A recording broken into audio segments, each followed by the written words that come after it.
Good morning.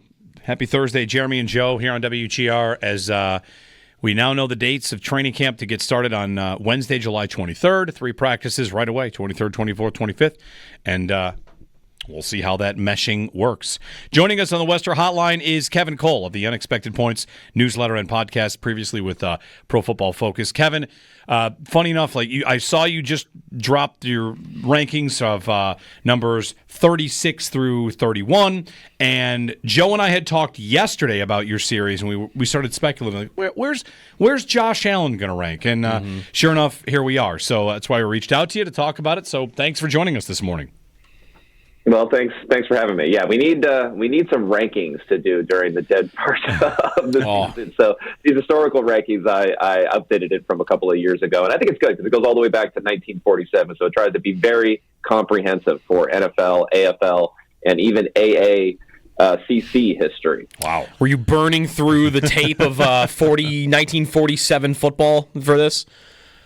Not burning through, but I did watch some YouTube videos. It's pretty fun, actually, to watch some of these old quarterbacks. I mean, for instance, one of the quarterbacks who's very close to the top is Otto Graham, who played way back in the day and has some pretty amazing stats. And it is fun to watch him as a dual threat quarterback, I guess you would call him, because he was a great rusher also. Is he was the best then, so maybe he's different for this than some others, but does it look ridiculous to you, like how they were playing it, or does it look like, okay, no, these are guys that can actually throw the football? I think they can really throw the football. I mean, it depends. There's some maybe that don't quite look up in body physique-wise than others, but there are some guys who can really throw the football. I mean, for instance, one of the quarterbacks who I looked back at, and I mean, you can watch Sonny Jurgensen highlights pretty much and just be amazed by what you're seeing there. Again, physique is not great, but the way the ball really just spun out of his hand. In fact, there's a clip of him that I shared on Twitter of a real behind-the-back pass that he did. I think it was during an exhibition game, but it wasn't like a cheeky sort of move. He really just had 2 defenders in his face, and the only way he could get it out to the running back was to throw it behind his back. So there are some really talented guys that when you go and look back at them. Kevin Cole joining us. All right, Kevin, so take us through the series itself. Like, what made you start it a couple years back, and how you decided to kind of put it together when it comes to the QB GOAT series?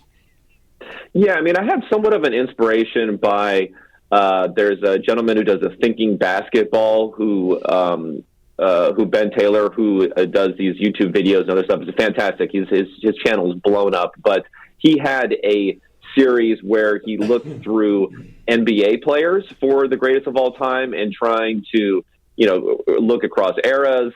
He does a lot of film work on his stuff too, but I thought, you know what, let's try and do something similar with quarterback.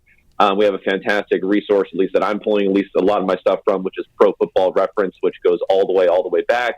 And what you can really do with quarterbacks, and that's why it's something that I concentrate a lot on as a stats guy, is you do really have the numbers on it. So you can look at the quarterbacks, you can adjust for era, you can line them all up, and then try to get a comprehensive value score. And that was my objective there, by weighting their careers in the regular season, giving them an extra bump for their peak years, because I think elite play is really what it's all about in the NFL. So looking at the top 5 seasons, and then also overweighting their playoff games pretty heavily, and especially depending upon how often that they're getting into the conference championships and all the way to the Super Bowl.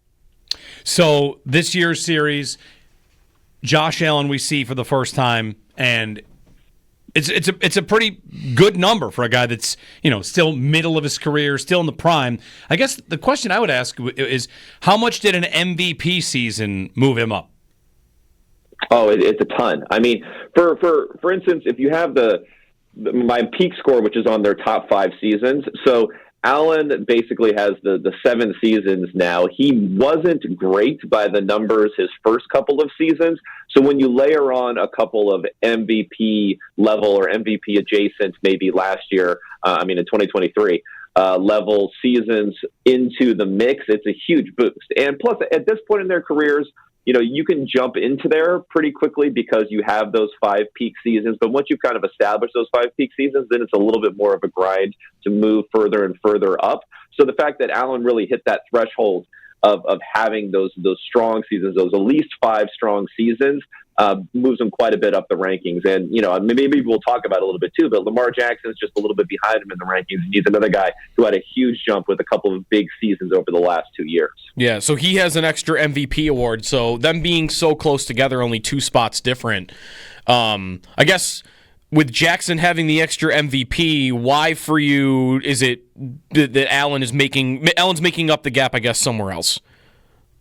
Yeah, he is. And again, this is one of these things where I try to adjust the methodology that I have here, but it's really just a quantitative methodology of looking at their passing efficiency, and I use something called adjusted net yards per attempt, so I can go all the way back, which has bonuses for interceptions and for touchdowns, and then it's just looking at yards per attempt. It weighs their volume, and then it also looks at their rushing and how the rushing efficiency with discounts for fumbles. So it's really a formulaic sort of thing. Now, the difference between these two is that's it. Because if you just look at regular season value, Jackson's a bit above Allen, somewhat because of those first 2 seasons. Allen had a couple of down seasons, whereas Jackson had a very limited rookie season, which was a little bit off, but he never really had a down season. He has a little bit more peak because he has had those couple of MVP seasons, and then last year was, his best season by my numbers when you include the playoffs into that. But for the playoffs for Jackson were a major, major negative before these last 2 seasons, where he's turned things around a bit. But still, he's about flat value for him in the playoffs, whereas Allen has actually been really excellent in the playoffs. He's just, run into Patrick Mahomes a few too many times. The QB GOAT series from Kevin Cole, Unexpected Points newsletter and podcast. Kevin, as you tease this, we've got the GOAT series in terms of historical, how good they are historically.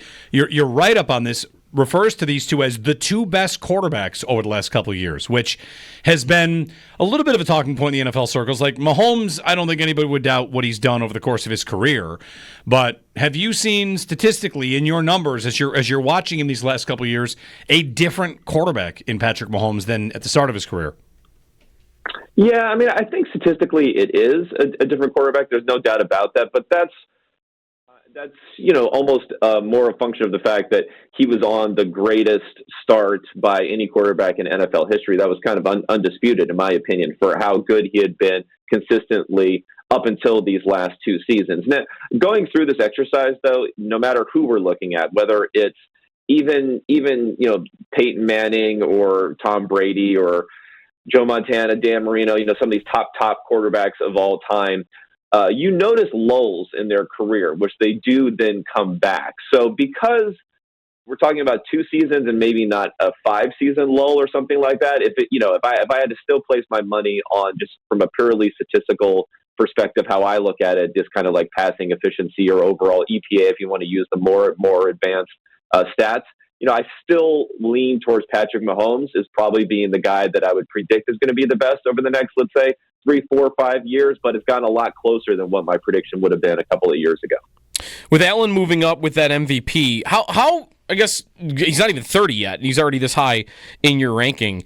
How far do you feel like it's realistic to expect him going? Like, if you were to put this list together in 10 years and Allen, meets expectations, to what everyone thinks he should do, like at least wins 1 Super Bowl, maybe there's another MVP or 2 in there, but he's not going to do what Mahomes has done or Brady, where he's going to rattle off like 3 or 4.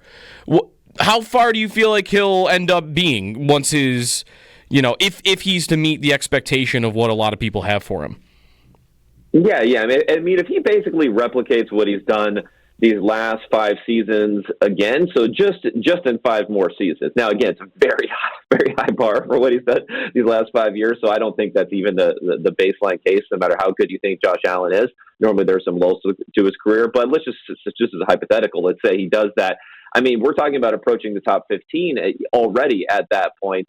So if he were to have another 10 years of really, really outstanding performance, he could probably even get all the way into the top 10. The thing is about these rankings, and this is kind of like the good old normal distribution of performance, is that once you get near the tips, it really starts spreading out. So the differences between number 1 and number 2 in these rankings and number 10 is a lot bigger than the difference between number 10 and number 20. So, getting close to that top 10 sort of range is definitely something he can do. Now, once you start to talk about the top 5 or further, we're talking about, at least 10 years of this really high-level performance. Kevin Cole joining us on the Worcester Hotline. Kevin, one final thing. As you do this, is there a quarterback that kind of just surprises you? You build it out, and then you run the numbers, and you kind of put it all together. And I guess a different way to ask it is, what quarterback would you kind of go to war for about this guy was underappreciated through his career? Well, I guess the one who jumps out, and people can decide if they want to go to war for him or not, but I'll just go by the numbers here. Ken Anderson, so former Bengals quarterback Ken Anderson is the one who jumps out at least from a statistical performance perspective. He's by far the highest, getting into the top 15 as someone who is not in the Hall of Fame, is not going to be necessarily someone who really is seen as being someone on that sort of honors. He doesn't have the titles, doesn't have great performance in the playoffs, but his numbers are absolutely outstanding when it comes outside of the playoffs. And maybe a more modern, well, I guess he's somewhat on the modern side, but I would say someone who's a more recent contemporary is Phillip Rivers. Is probably a guy who really does not have that playoff performance, but just really, really consistently great play, and just happened to play in the same era as Peyton Manning and Tom Brady and Drew Brees and Aaron Rodgers and all these other guys. So maybe gets lost a little bit in the mix, and people probably don't see him. But he would be, he's like head and shoulders and torso above someone like Eli Manning, who may end up making the Hall of Fame. Very cool. Probably will. What about on the flip end of that? Because I know Burrow was very low in your list. I mean, he's on the list, but I think I counted like 10, 11 active quarterbacks ahead of him. What would be your best explanation for Burrow, who's made a Super Bowl, being lower than some other guys who haven't? Well, you just have the 5 seasons for Burrow, so he's lacking a bit in the peak play because he's had some injury-riddled seasons. So that'll boost up a lot once he gets in there and he gets some more healthy full seasons into the mix. And maybe where he differs from public perception, I would say in the playoffs. I have his numbers in the playoffs as being fairly mediocre, almost like a wash, where they've won some games in some of the playoff runs where it wasn't really about his play as much as it was about the defense's play. And he's also had some really poor games in the playoffs where the team has been able to advance in some of those playoff runs. So I think that's where the real difference is. And, what I'll say about him, though, is I think he had a legitimately great year last year, whereas maybe in prior years it was a little bit more up and down and he got a little bit too much hype for those years. I think he did turn around this last season. So after a couple of more years, you're going to see him really accelerate up. Kevin Cole, unexpectedpoints.com for the podcast and the newsletter. Kevin, thanks very much. We'll be watching all the way the countdown, the top 30 now.